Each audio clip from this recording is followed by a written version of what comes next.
Jonathan here for Lopez Creative and welcome back to my channel. So let's talk here in Tagalog and this is my first time.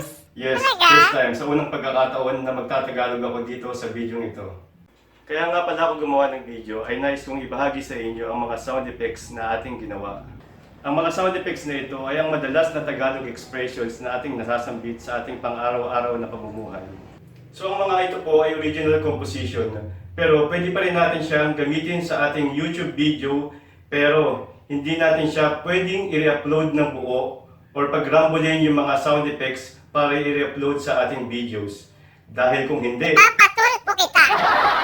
Gusto mong matulpo? yung video natin ngayon ay first batch pa lamang po. So meron pa tayong mga susunod na batches Mamaya na ka ating na i-upload. mag-vlog. Tawag ka ni nanay. Bili ka ng patis. Ang gwapo ni kuya. Yung mga naririnig niyo Sasubscribe yan ko to. ay isa sa mga i-upload natin sa mga next batches.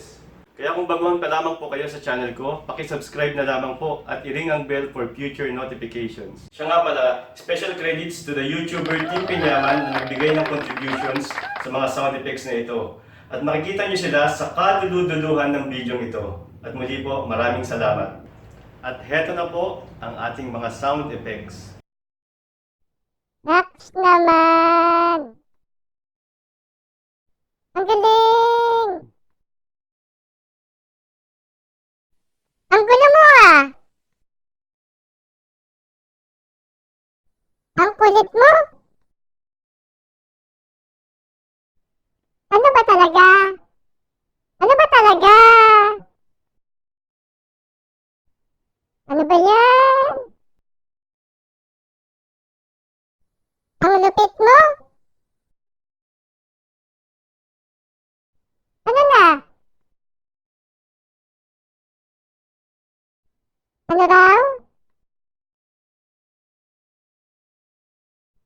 Anong kasunod nun?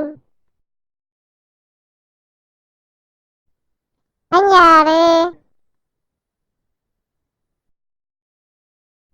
Ayun o!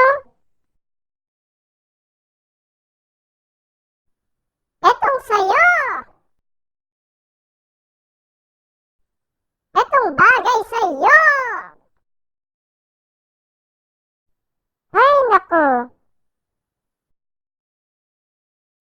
May ganon? Os? Talaga?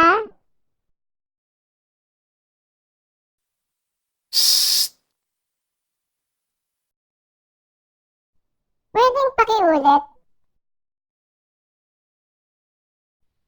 Sayang! Walang sinabi to.